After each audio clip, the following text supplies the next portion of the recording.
Good morning and welcome to the first webinar of the Western New York Women's Foundation's 2021 Pathways to Progress speaker series, Inclusive You. I am Corey Fabian Barrett, Director of External Affairs at the Western New York Women's Foundation, and I'm joined on the webinar this morning by our speakers Chantele Thompson and Melanie Jaskolka, our Director of Development. And thank you all for joining us today. Before we get started, a quick word about the Western New York Women's Foundation and what we've been up to lately.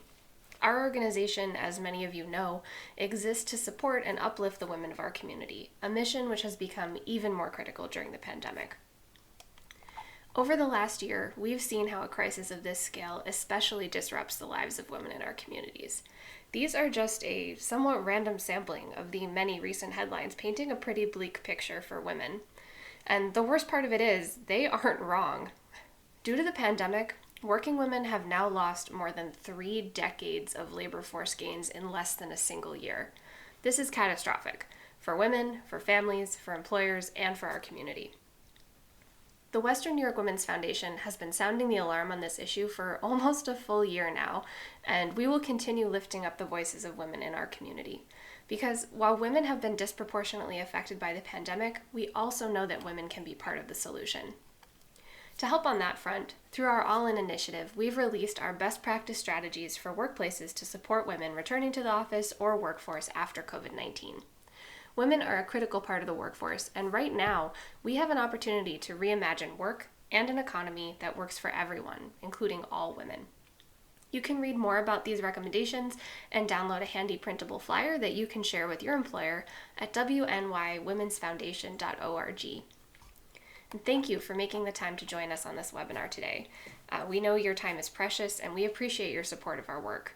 We're going to continue creating these spaces for women to convene and learn, so please be sure to follow us on social media for more information about our upcoming offerings and our latest work. And now really quickly, just want to dive into a few quick housekeeping notes for today's webinar before we get started.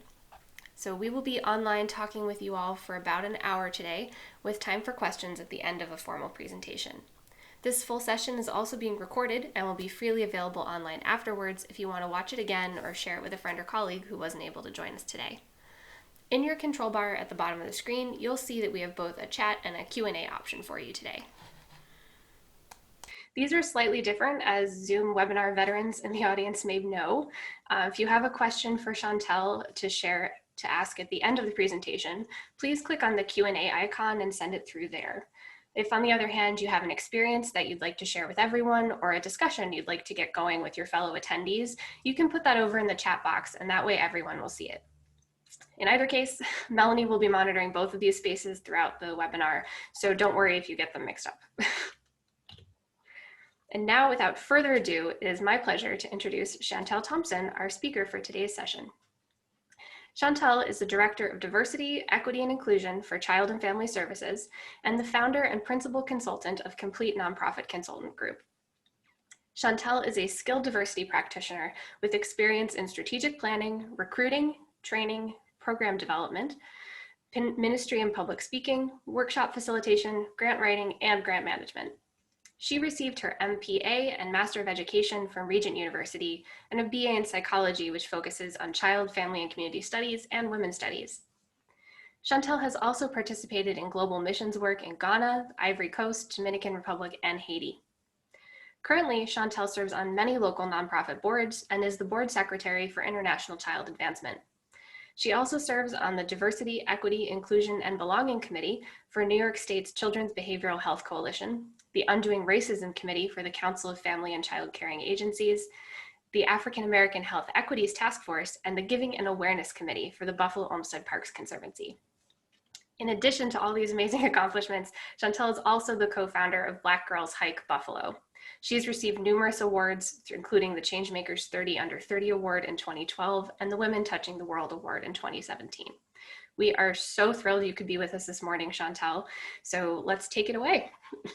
Thank you so much. And thank you, Corey and the Western New York Women's Foundation for choosing me to present on this really important topic. I'm really excited to be here today. As Corey mentioned, I'm the Director of Diversity, Equity, and Inclusion for Child and Family Services and the Principal Consultant and Founder for Complete Nonprofit Consulting Group. And Much of my life's work as a Buffalo native has been on improving the lives of Western New Yorkers, especially women. And so I'm really excited to talk to you today about how you can improve your organizations by creating more inclusive environments. And so we are just gonna jump right in. Before we begin today's session on exploring intersectionality and implicit bias to create more inclusive organizations, I want to start by acknowledging the traditional territory of the Haudenosaunee people and by honoring the sovereignty of the Six Nations, the Mohawk, Cayuga, Onondaga, Oneida, Seneca, and Tuscarora, and their land where we're situated, and we recognize the harms that were done to these people. We can't explore intersectionality and implicit bias without recognizing the history of the land in which we live. And so I just want to take a moment to recognize that. So my objectives today for you, I'm hoping that you walk away with an understanding of the terms of inclusion, intersectionality, implicit bias. And I also hope that not only will you be able to define these terms, but I hope that you have a better understanding of their importance in the context of your personal lives, of your organizations, and society as a whole. And beyond understanding these terms and these ideas, I hope that you can address your own personal bias in order to be able to make improvements in your organizations in different areas of influence. Okay, next slide, Corey. So if we want to talk about creating inclusive environments, it's going to be important for you to be able to define inclusion. And so, as mentioned, I serve with the New York State Coalition for Children's Behavioral Health and the Diversity Inclusion Committee. And our committee came up with this definition, which I really love. There's many working definitions, but I feel like this is a really inclusive one. So that's the one I chose to use here today. And inclusion is the act of creating environments in which any individual or group can be and feel welcomed, respected, supported, and valued to fully participate. An inclusive and welcoming climate embraces differences and offers respect in words and actions for all people. And it's important to note that while an inclusive group is by definition a diverse group, it isn't always inclusive. And so many organizations kind of gloat on the fact of being very diverse by having many different groups, many racial backgrounds, folks from different sexual orientations, different genders, but simply having diverse environments is not enough if people are not in environments where they're able to fully participate. Increasingly, recognition of unconscious or implicit bias will help organizations to be deliberate about addressing issues of inclusivity. And so I highlighted some really important words in this definition intentionally because when we talk about inclusion doesn't happen by accident. Inclusion happens when we are acting. You know, when you act or create something, those are intentional things. And so you have to be really intentional and deliberate in creating inclusive environments. Inclusion is not a passive activity. So why do we need inclusive environments? Why is this important? You know, in light of everything that is going on, that has always taken place in our country and the racial disparities and harms against Black and Brown folks, inclusion is not just the right thing to do. We know that everyone or lots of people are just becoming more aware of the things that are taking place in our society. And there's a sense of urgency behind creating more inclusive environments and inclusive organizations. And you know, that's appreciated that people have this sense of urgency. But inclusion is not just the right thing to do. When you talk about organizational outcomes and business success, inclusion really is imperative for business success and the success of our region. Inclusion leads to improved outcomes for organizations, it reduces waste, and it just improves the general quality of life. But in order for us to create more inclusive organizations, it's going to be important for us to examine what are known as intersections of identity. and our implicit biases in response to them. Next slide, Courtney. And so here I have a little image for you for an intersection, right? You may or may not be familiar with the term intersectionality. If this concept is completely new to you, you can draw on the meaning of intersectionality from the very virtue of the word itself. And so just to kind of get us started with this conversation, I have this image here of an intersection, and you'll see the different streets or identities that we have labeled here that many of us may sit at. You have your intersections of gender, intersection of class, intersection of race, sexual orientation, just to name a few. There are many others that we will talk about a little bit later, but I wanted to just provide this visual for you to kind of kick off our understanding of intersectionality and what we're getting into. Next slide, Corey, please. So, intersectionality.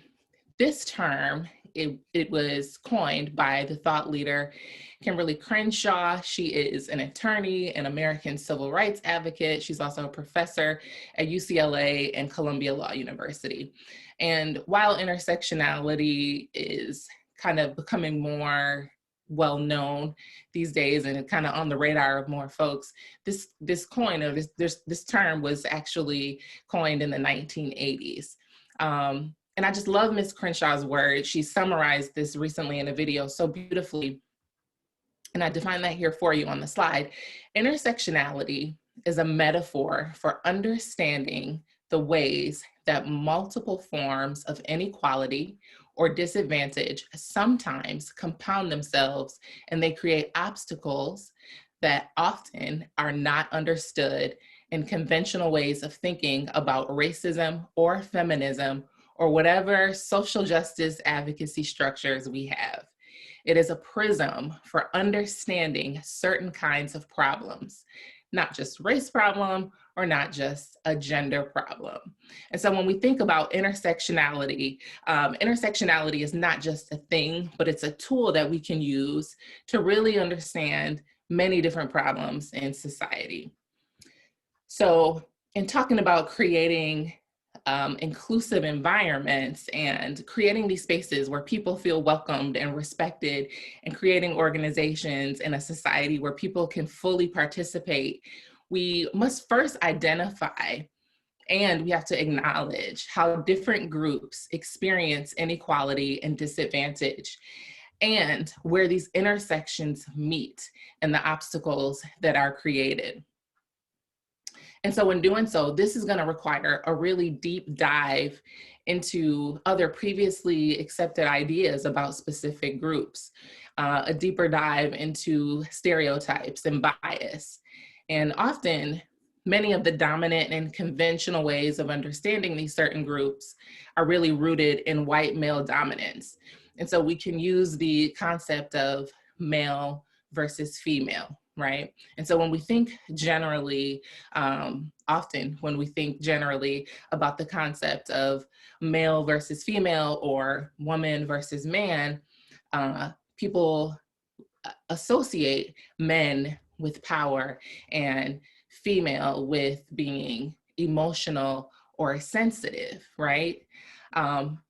However, we know that if you take away or you focus on the less privileged group of Black men or Black women, neither of those groups are generally deemed as powerful or emotional and sensitive.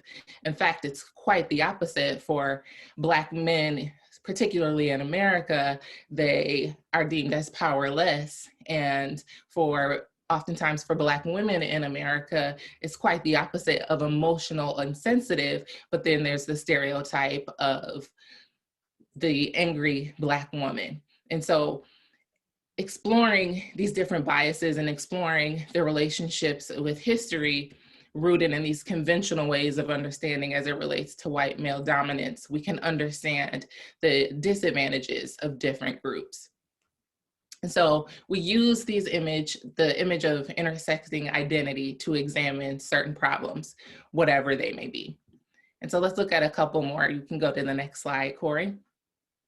And so I laid out this design for you. Please note, this is just the way that I designed it, but you can move these tiles around however you like. And many of your particular identities may overlap. So while on this graph, I may have, education and physical ability and those intersections, but you can move that around and you could look at physical ability in the intersection with class and how those overlap.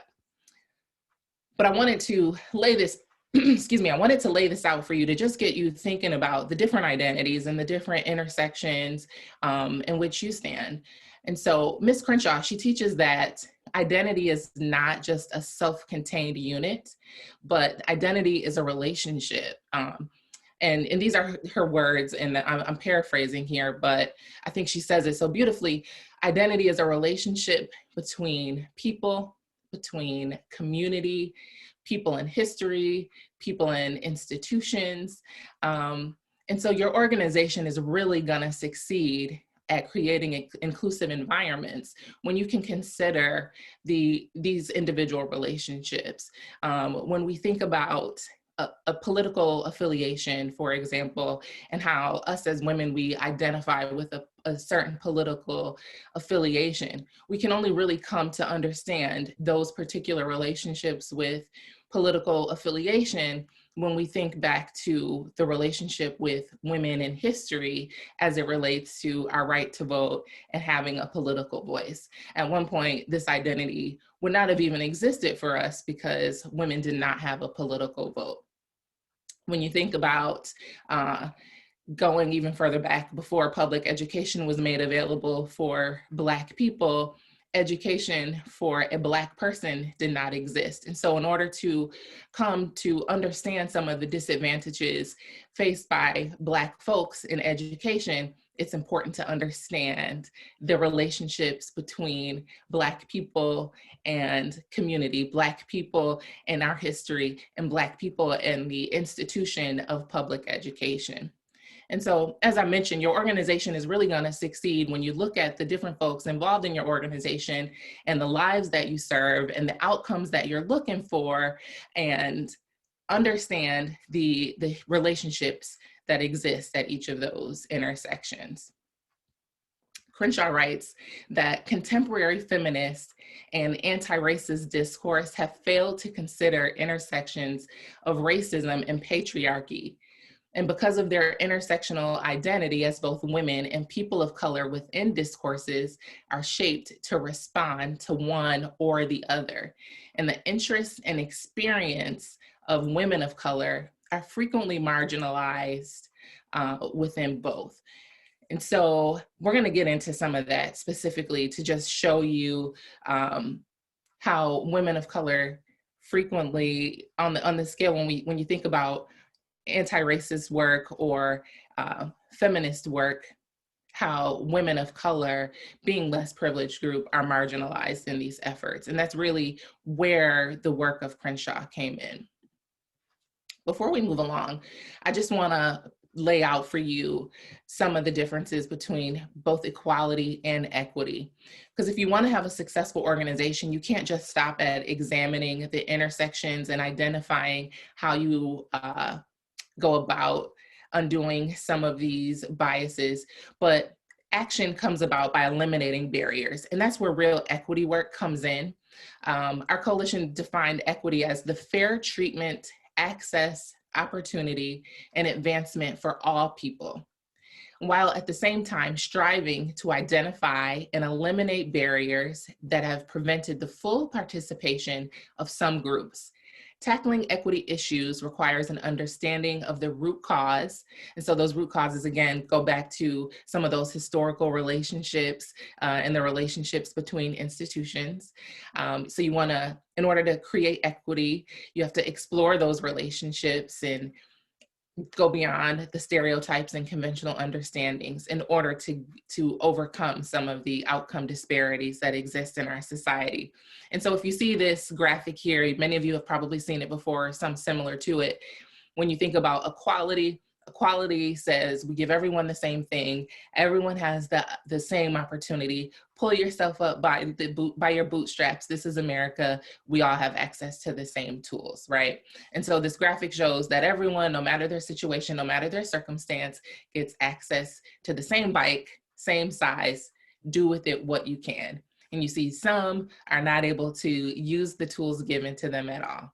But equity examines each of the individuals and their relationships with society and their current situations and current barriers, and makes adjustments accordingly to make sure that all folks can fully participate. And so you see in the equity graph there that all folks are now able to participate fully. Okay, let's go to the next slide there. So COVID and disparities. Why am I highlighting that? So in the previous slide, I spoke about how Ms. Crenshaw discussed how the most privileged groups are often marginalized in these fights for anti-racism or feminist work.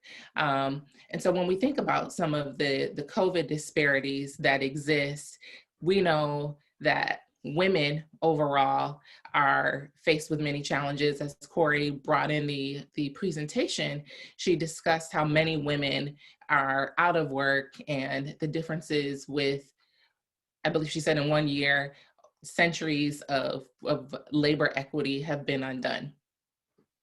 However, if you don't look at the intersection for not just women, but Black women, you will overlook the greater disadvantage that these marginalized groups have. So typically there has been a focus on the most privileged groups. And so when we speak about women's rights, the more privileged groups, during this time in the group of women being hit by the pandemic disparities, typically there is more of a focus on white women. When we speak about Black rights during the pandemic, the most privileged group in the Black civil rights movement would be Black men. And so consequently, the disparities that we see really fall to Black women. And so I laid out some statistics here for you. Black women who become infected with COVID-19 have a higher risk of complications and mortality compared to their non-Black counterparts. Black women are nearly twice as likely as white men to say that they've been laid off, furloughed, or had their hours and or pay reduced because of the pandemic. And as a result of the pandemic, pregnant Black women met criteria for anxiety and depression at a higher rate than their counterparts. Okay, we can go to the next slide.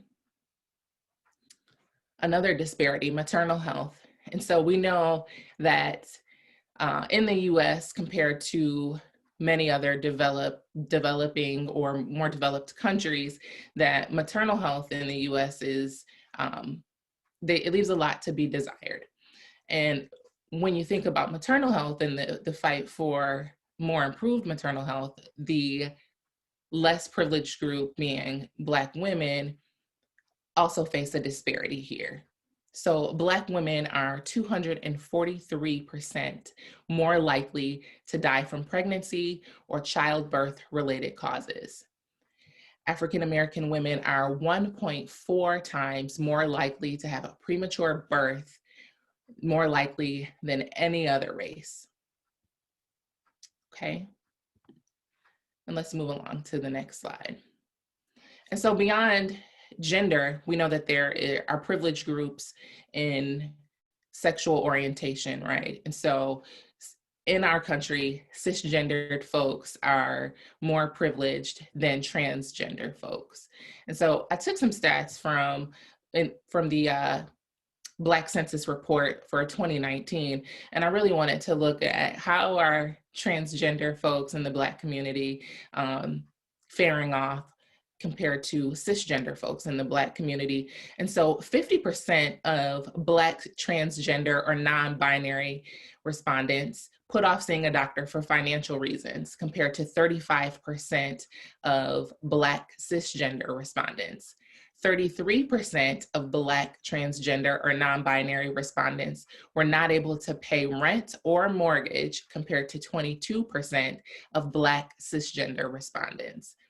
And approximately 40% of transgender women respondents report requiring unemployment benefits at the time of the survey, compared to approximately 20% of Black cisgender women respondents at the time of the survey. And so you see here that failure to look at the intersections that people sit in and the disadvantages as it relates to underprivileged groups not only exists when we talk about the intersections of race, but also in terms of sexual orientation and or gender identity or gender expression. And so these are important to recognize, right? Why is that? I didn't just show you these slides just for looking at the statistics and to pull at your heartstrings as it relates to these disparities. And I know you may be wondering, what does this have to do with you creating inclusive environments? And you can go to the next slide, Corey. But I mentioned these statistics to talk about the societal benefits in addressing disparities at those intersections with marginalized groups. And so it's likely that as I was sharing these statistics, that some of you were processing this information in a certain way without even realizing it. And so I mentioned these statistics for reaction's sake.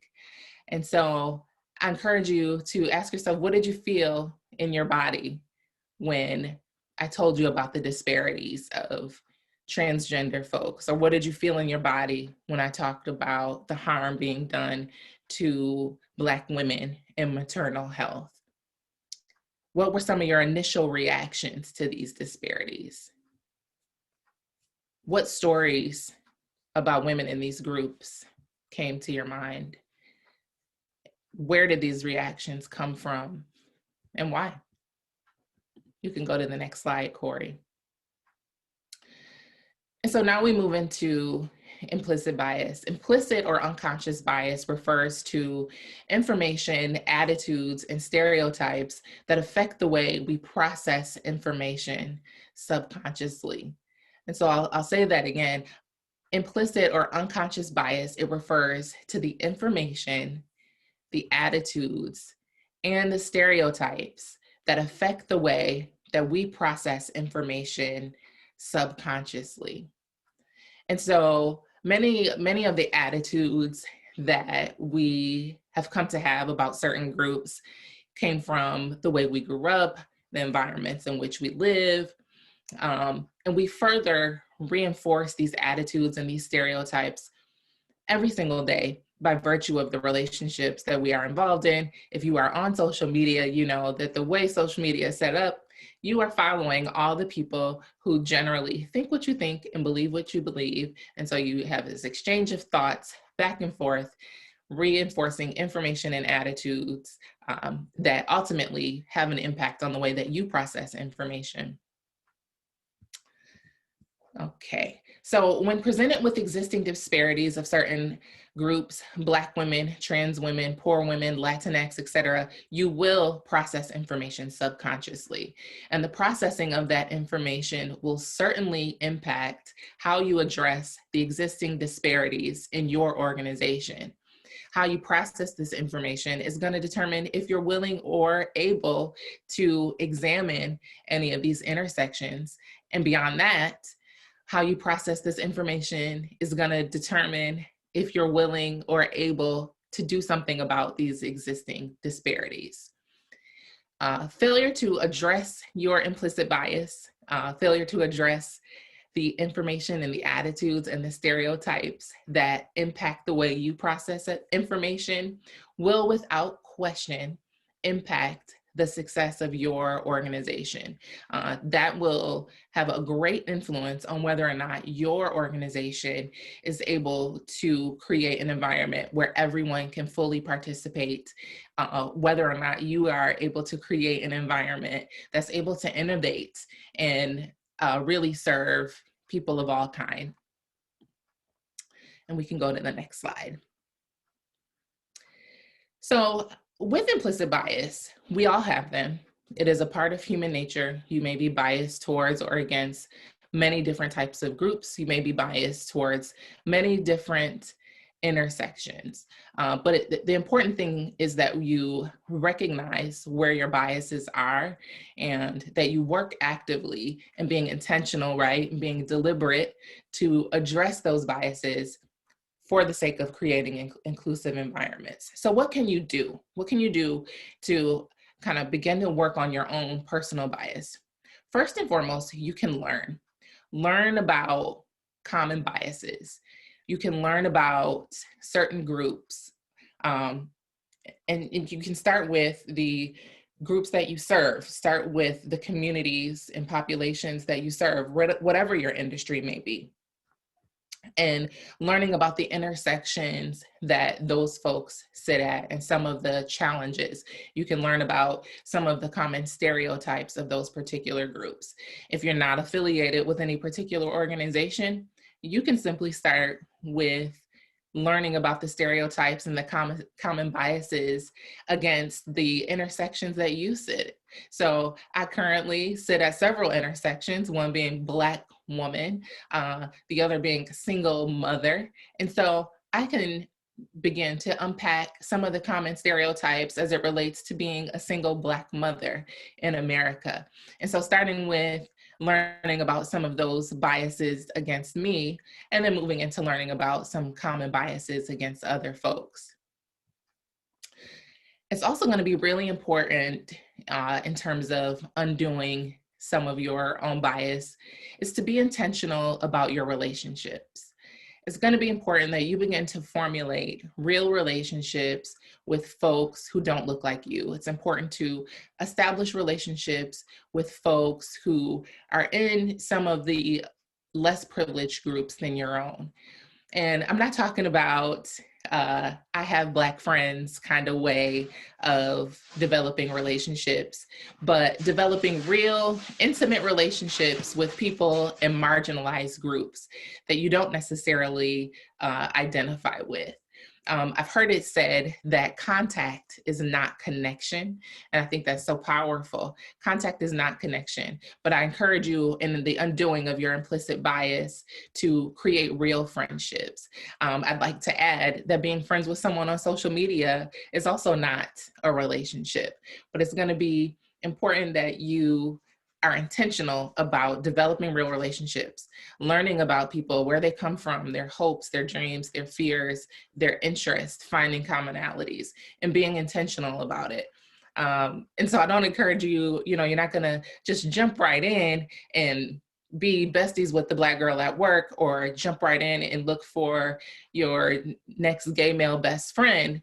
That's not how this works. You want to be intentional with identifying some folks that you don't have in your immediate friend group and begin to formulate a real relationship in a natural way. Go ahead and switch to the next slide. And you want to be mindful. I asked you earlier when I showed you some of those statistics to notice what's going on in your body. How did you feel when I showed you these things? We spend so many times jumping from screen to screen and idea to idea. And we're all running from appointment to appointment that we don't really often, many of us don't often stop to check in. And so you want to notice your thoughts, notice how you feel in your body. Is your heart racing? Did you become tense? And you want to, pay attention to those interactions that you have with other folks. Coaching a young lady in an organization who's having some challenges with folks who are different from her in her organization. And one of the homework assignments that I gave her was to begin to notice how her body felt when she received that phone call or when she saw a notification that certain individuals would email her. Was she rolling her eyes? Did she get tense? Did her heart start racing? And pay attention to trends. Was that happening with, the Latinx women that contacted her? Did that happen when Muslim ladies reached out to her? And pay attention to those differences. And then you want to examine those reactions. You want to be an observer of those biases. Ask questions about it. Examine it with logic. Ask yourself, how many people do you know personally that confirm or validate the bias or the thing that you believe? Examine some of your assumptions. Are they facts? Is it an opinion? Are you projecting something else onto the person or the situation? And then another question to ask yourself while examining it is, what benefit do you have in continuing to tell yourself the story about others in these groups? And then you want to begin to call folks in and call folks out when you see bias. When you see something, you want to say something.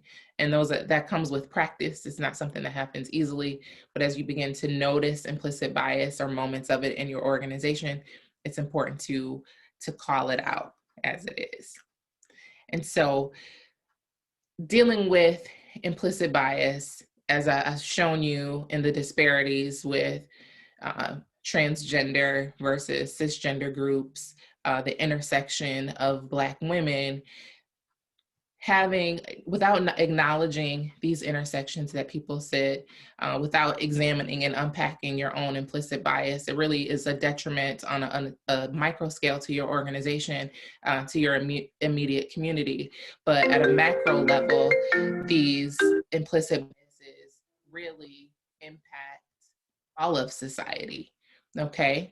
And so it's gonna be important that we all work together to call these out and that you do your individual work in addressing implicit bias. Next slide. Thank you.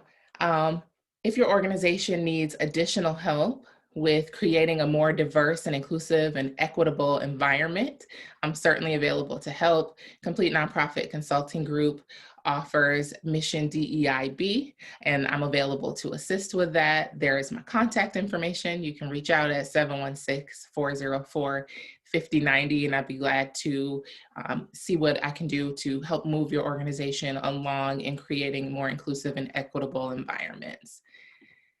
And next slide.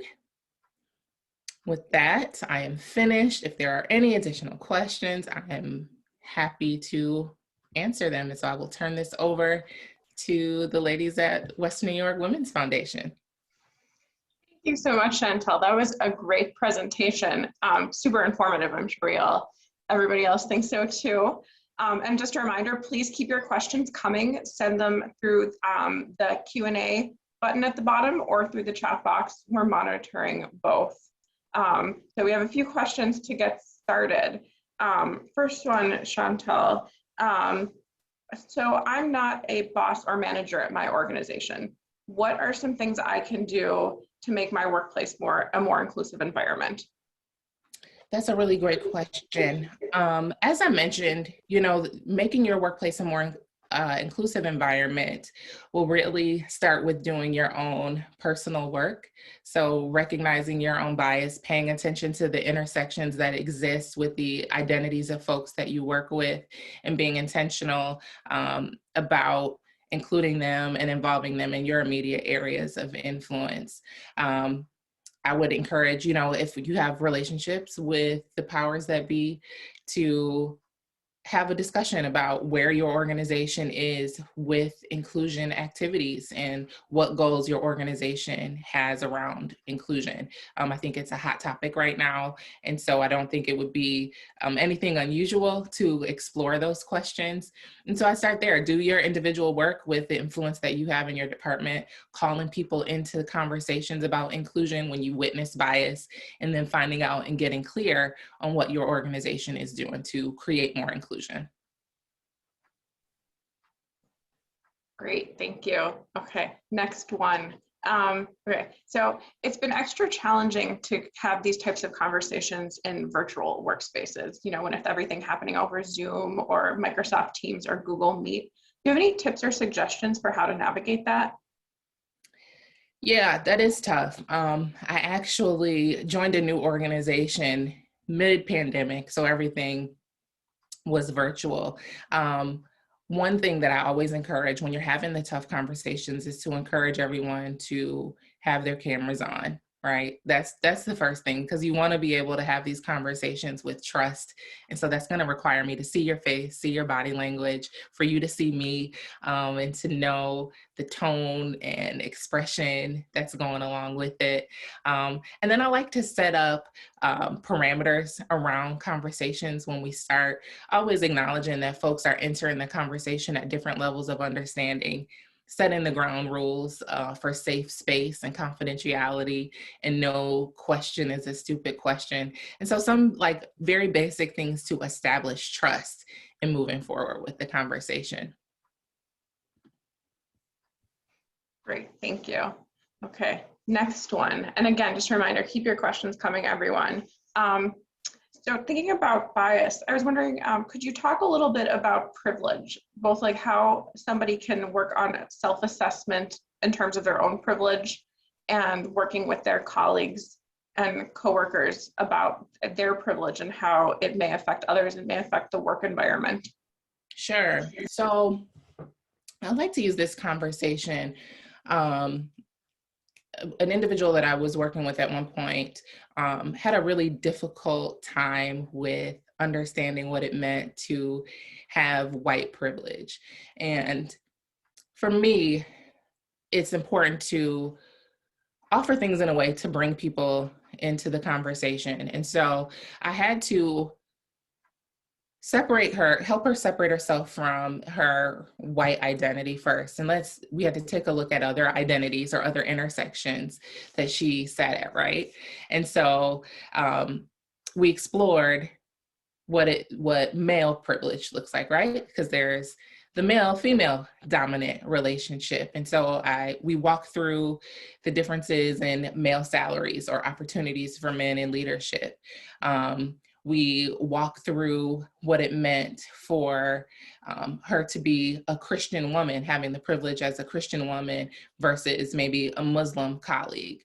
And so when I was able to lay out some of the privileges of her other dominant identities, and then reverse engineer that and bring it back to the conversation of what privilege looks like for white folks compared to people of color in this country, she was better able to understand it. And so I think sometimes we have to meet people exactly where they are in terms of privilege. And so maybe it might not be getting people to understand about white privilege, but it's getting to see privilege at other intersections, and then you can bring the conversation back there. I hope that answered the question. Yeah, I hope so too. That's great though. Thank you. Lots of things to think about there. That's really helpful. Yeah, thank you.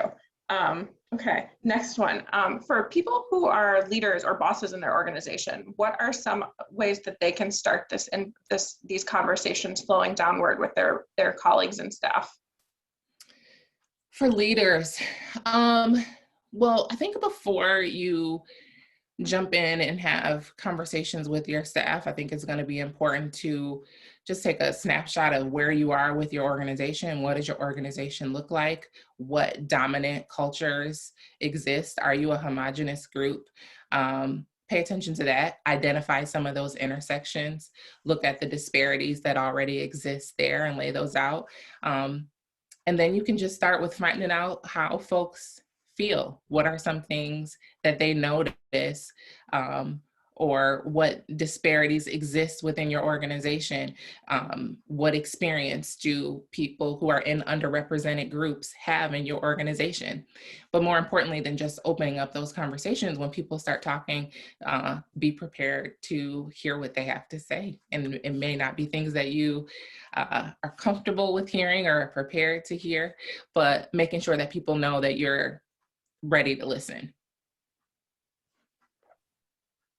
Great, thank you. Okay, we have another question about hiring practices. Do you have any suggestions about how companies, whether they're corporate, nonprofit, schools, whatever the environment, how they can expand their hiring practices to make them more inclusive? That could be a whole separate webinar on inclusive hiring practices. Some quick things that come to mind: you can do blind resume review. And so have one designated person in your HR team who's not responsible, who's not the hiring manager, but to remove any identifying information, zip code, name, maybe social group affiliation that would allow you to affiliate someone with any particular group. So you would remove that and then just review applications based on qualifications. So that is one thing. Making sure that you have a diverse interview panel. Because oftentimes, if it's the same folks interviewing and you already have a homogenous organization, we unknowingly are drawn to people who are like us. And so without knowing, the person may not at all be qualified for the job, but just by virtue that they went to the same college or came from the same community, your style is going to be very similar, and you'll naturally be drawn to that because in your mind, this person fits in, but you're not looking for the person that fits in. You're looking for the person that will bring innovation and diversity to the table. And so having a diverse interview panel will really go a long way. So there's 2 places that you can start. I'd love to have an additional conversation because, like I said, that could be a whole webinar. Let me get my calendar. Well, thank you. That's a lot of good information, even if we could have a whole webinar on it. Thank you. Okay. So another question, if for someone who's really new to this conversation and having these types of discussions, do you have any favorite resources to start that self-assessment and education process? So let's see. Education, there's tons of books that you can read to educate yourself. Some of my favorites, White Fragility is a really great book. There's another book, long title, but Why Are All the Black Kids Sitting Together in the Cafeteria? Or why do all the Black kids, something to that effect. Why do all the Black kids sit together in the cafeteria? And it's a book about conversations about race and racial identity and how we come to our own racial identities and why certain groups are drawn to each other. That is a really helpful one. Any book by Dr. Ibram Kendi is a really great starting point. In terms of doing some of your own self-assessments, as I mentioned, starting with your biases, that's a really important place in noticing reactions that you have to certain groups. And really, and this will take a long time to do, really starting to unpack where some of those ideas came from in examining some of those ideas. So that's where I would start with personal work. Great, thank you. Yeah, that's really helpful. Some good resources there. So that is it for questions for us. So I will turn it back over to Corey. Okay, great. Thank you, Melanie, for moderating, and thank you, Chantele, for those really helpful answers. I'm just gonna share my screen once again. So thank you guys for this really informative, I think, thoughtful morning. People are gonna sit with it, they're gonna think about it, and hopefully take it back to their workplaces and make things better. It's always the goal. Thanks to everyone who has joined us online today. We hope that you enjoyed this presentation and found it helpful. Again, as a reminder, it'd be great if you could follow the Western New York Women's Foundation on any of our social media platforms. You'll get updates on sessions like this that are happening again, possibly Chantele's next session about hiring that we're now having. The next one on our calendar, however, is about salary negotiation. It will be a little over a month from now on Friday, April 23rd. So if you have ever been unsure how to start a conversation about compensation with your manager, or have started those conversations and they haven't gone well and you want some tips on how to do it better, this is a great session for you. It's for free again, and you can register online at wnywomensfoundation.org. So thank you for joining us. I hope we'll see you guys in a month on that session. And very special thank you to Chantele for taking the time this morning to give this wonderful presentation. Thanks to Melanie for moderating our Q&A. And thanks to everyone who's here. Hope everyone can be safe and be well.